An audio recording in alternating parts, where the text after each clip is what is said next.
lone cyclist braving the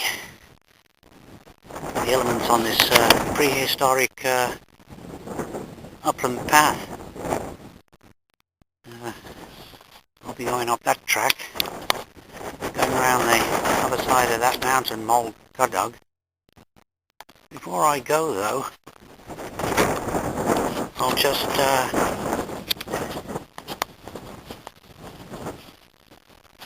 kind of spot these ancient, standing stones marked on the Ordnance Survey map, and there's some over there as well too, just the other side of the car and either side of the track.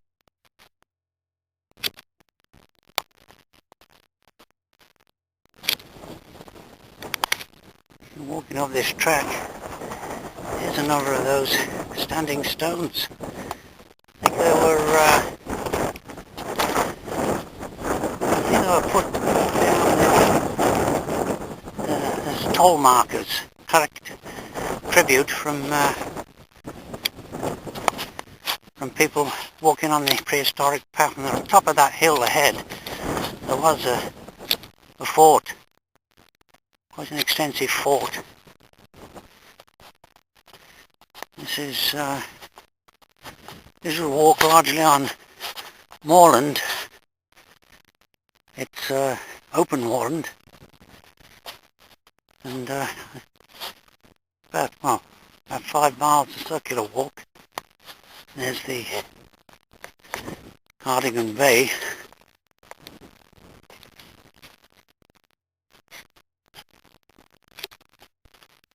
It's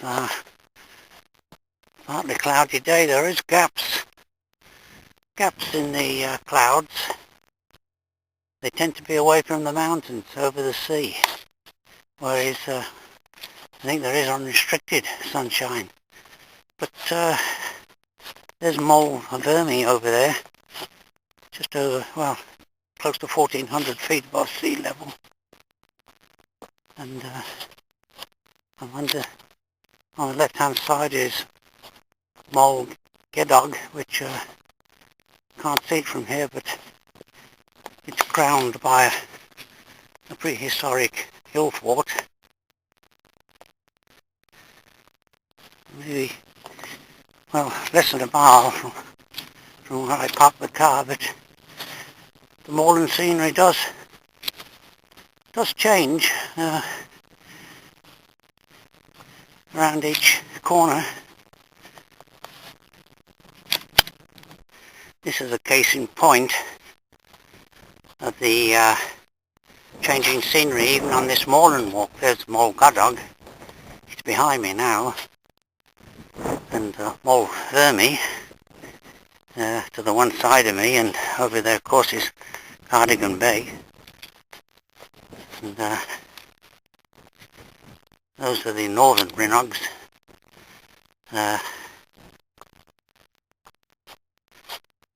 Rhinog Vowel.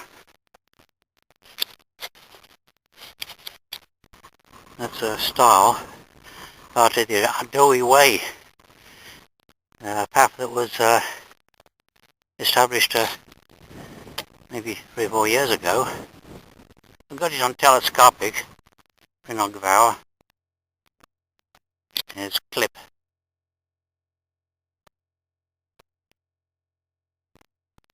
Along this track, rarely see any walkers. Occasionally there might be a walker, particularly on a weekend.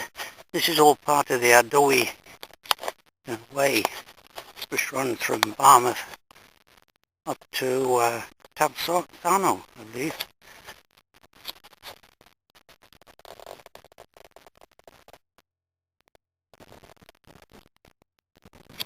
I spoke too soon. I'm not sure if you can see those 2 walkers I just passed. So I did have, there are some walkers. There's a plane up there. Yambedra Airfield is about maybe 5 miles, 6 miles away, and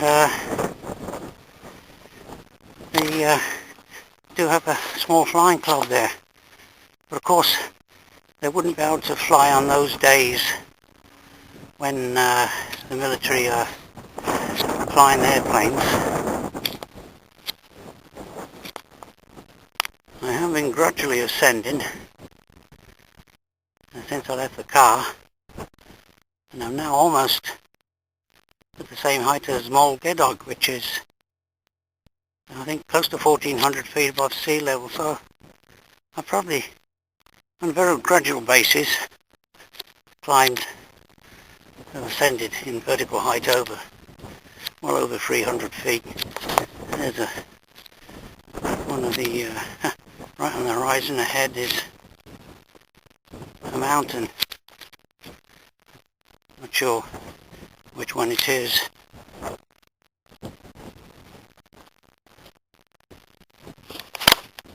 Down there is Goedog, where the Roman steps begin.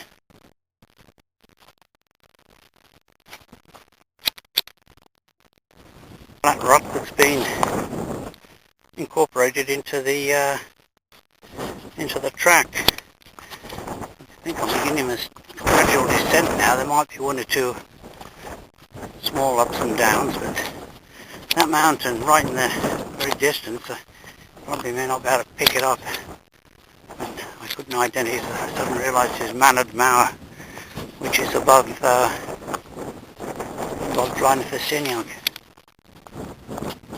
Over there is partially in the clouds is Snowdonia.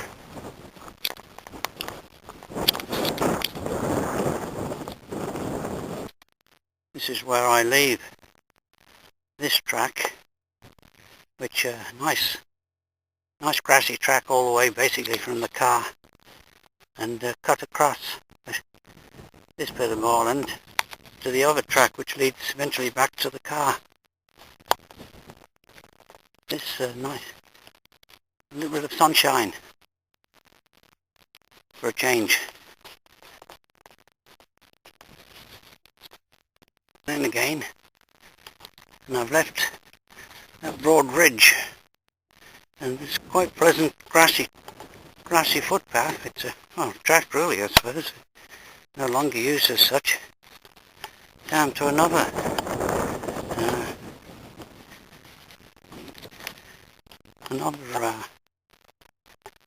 valley.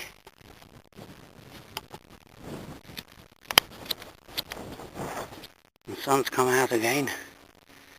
I'm leading a shallow valley, and I think this was a prehistoric path at one time, and so now I've got a different aspect. There's the Snowdon Mountains, of course, and the Dramatic Bay and the Lynn Peninsula.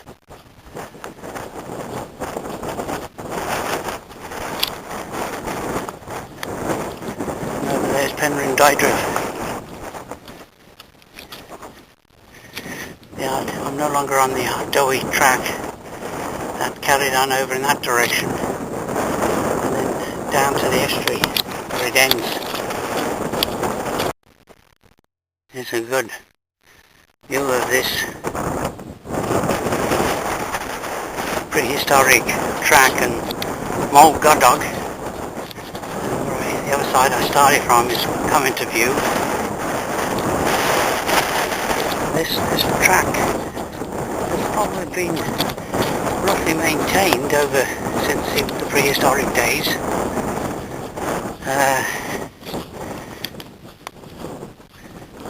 Probably very little remaining other than the actual prehistoric track itself.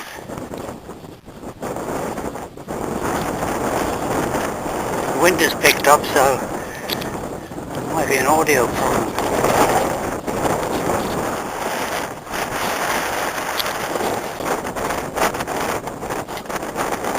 Short break here, sitting on this rock. There's Moel, Goedog, the full extent of it from this side. and as you can possibly see, there's a track going up on the slopes on the right hand side. That's to where this track will eventually lead.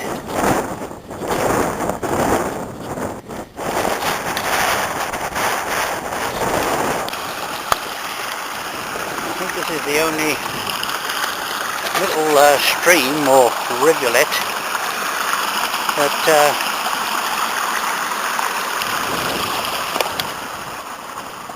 is passed on this, or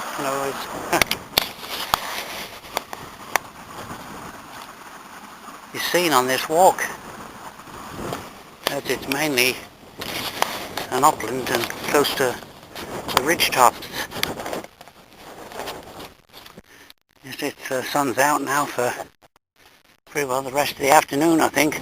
I'm passing beneath the ramparts of Moel Goedog, maybe 300-400 feet above me.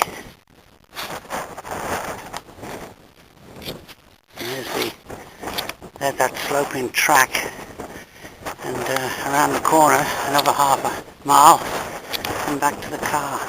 I'm leaving this section of the path, and go around this corner, and there's the cairn circle ahead, which I'll have a look at. And right on the horizon there, I can clearly see Bardsea Island, calm pattern, which I walked up about a week ago.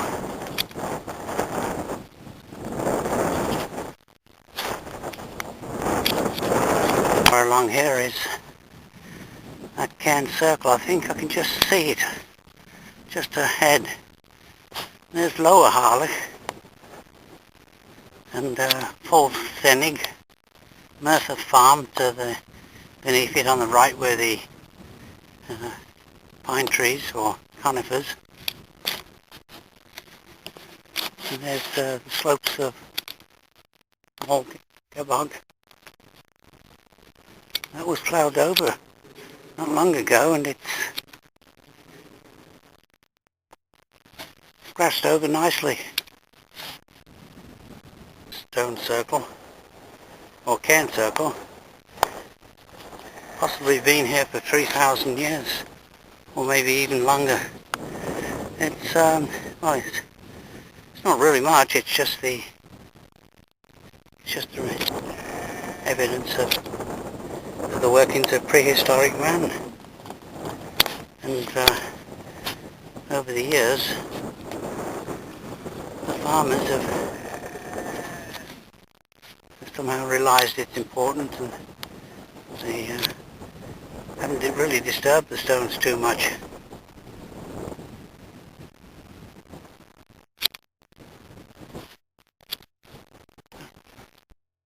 I'm coming to the end of my walk. There's another standing stone, and say up above on the top of that old Goedog there is a hill fort.